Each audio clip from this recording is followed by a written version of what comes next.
In this video, guys, we've got to deal with these bent up radiators. It's got a little bit of a twist you can see over the length of it, and obviously these big crushes from being laid down.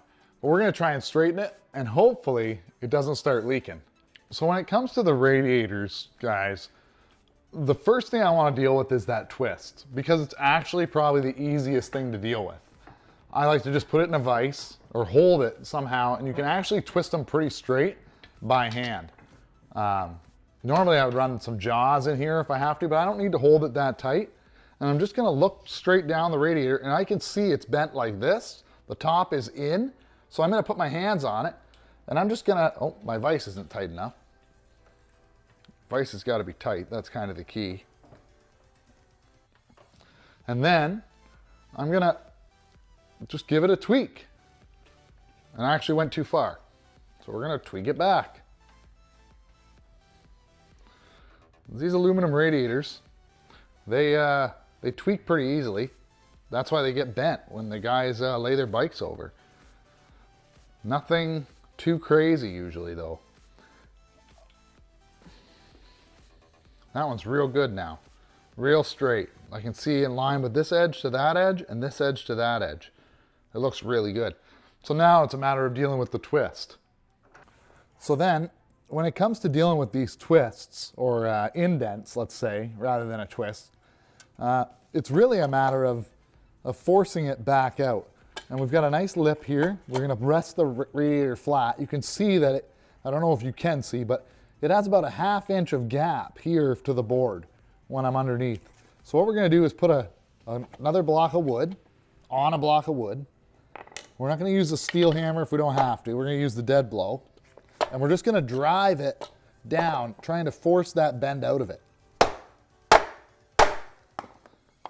Look at that, already 3 hits, and she's pretty much coming straight. We're gonna work our way along it, trying to remove more of it. Even better, now we got a smaller piece of wood. Not bad. We're gonna go to the other side.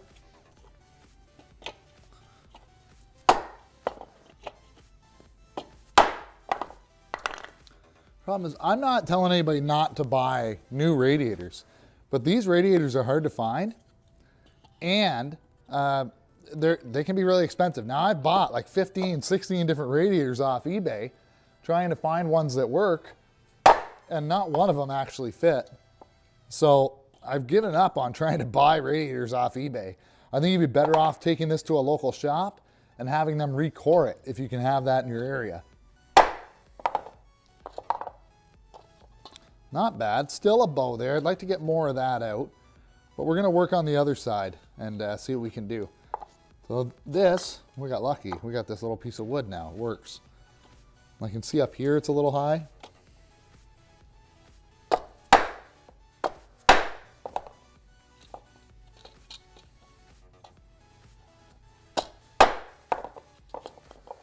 She's definitely coming back out. You know, there was a big dent. Push this one out a little more.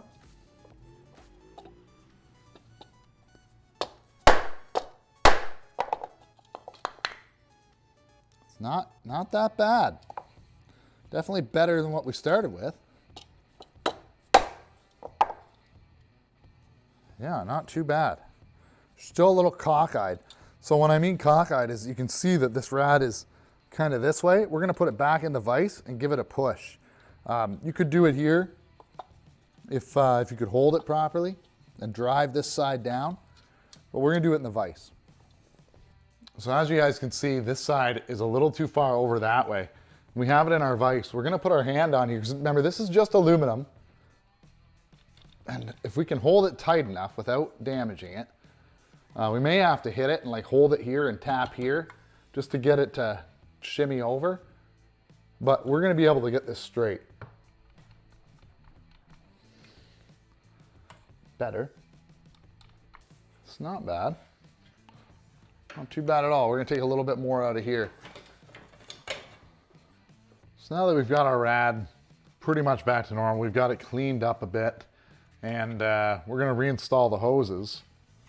It's easier to reinstall the hoses on one piece and then try and put it back together on the bike.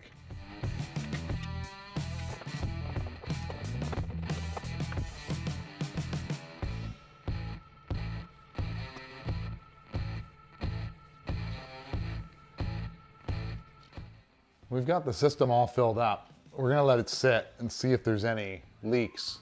Guys, we're gonna go ahead and install our twin air filter.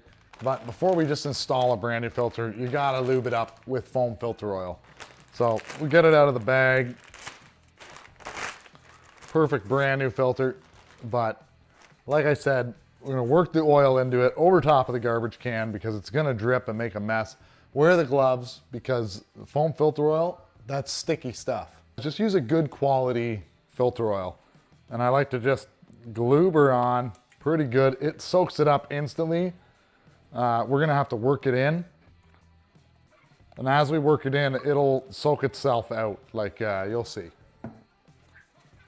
We don't wanna wring it because you'll end up ripping your filter, especially if you have a foam filter like this.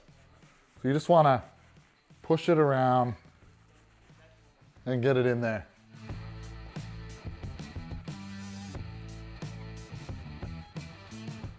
So now it's a matter of installing the cage. And we've still got our gloves on, we're all oiled up. We're gonna put the cage inside, and you can see on this bike, there's a dowel, and the dowel has to line up with the hole. So it's pretty straightforward.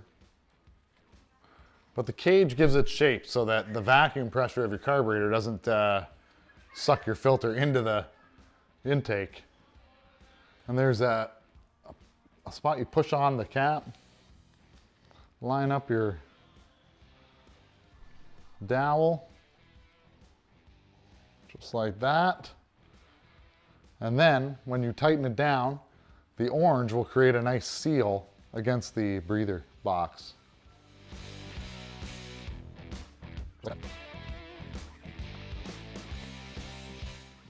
So we're gonna go ahead and recover our seat.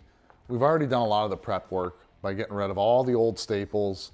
We've installed the things as they were loose with new rivets.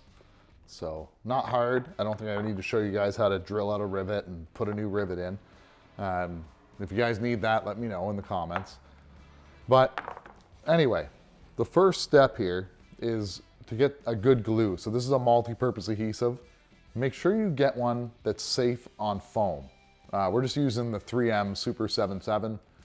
It works really good. So that's what we're gonna use. And we're gonna apply a real liberal amount to the bottom of the foam and to the seat, let it tack up, and then install the foam on the old frame. We're just gonna let that tack up over here, a little more. And then we're gonna let that set up as well. So our glue's tacked up for a few minutes. It doesn't take too long. And what I like to do is actually do it upside down. So I like to make sure my nose piece goes in okay. I want the foam to be longer than the plastic. We're just gonna press it in. And this foam is a reproduction foam from Throttle Jockey. They sell them. They're not cheap, but Project 93 was a ripped, beat up piece of crap. So we needed to get a new foam.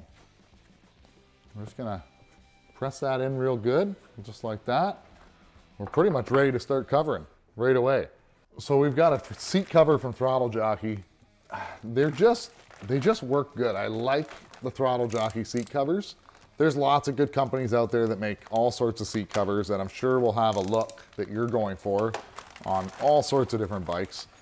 But for the older Hondas, they come with instructions too, telling you how to do it. We don't really need that. But we've got a nice sewn front piece. They're just a nice bright seat cover. And the key with doing seats, guys, is taking your time. Don't rush. We want that Honda logo to sit nice and center. We want the other Honda logos to sit straight. We don't want them looking bent. So it does take some time to get these seat covers on there. And we're gonna be messing with it for a bit because I want to get it looking proper before we start throwing staples in. and I'm okay with throwing a staple in and having to pull it back out. Don't trim your seat till you're absolutely done. You can use a hand stapler. I have a pneumatic one. It just makes my life easier. I really want that Honda logo centered, so I'm just kind of eyeballing it, using my hand to roughly see what it's going to look like. It looks like right about there is where it needs to be. And when I install the staples, I'm going to show you guys. I'm going to put them as close to the edge as I can when I'm starting, and then work my way back once I've got the stretch. I don't want holes here and then have to let it out, and maybe the hole will show. So you want it as far in as you can. There's always readjusting with these seats, all kinds of it.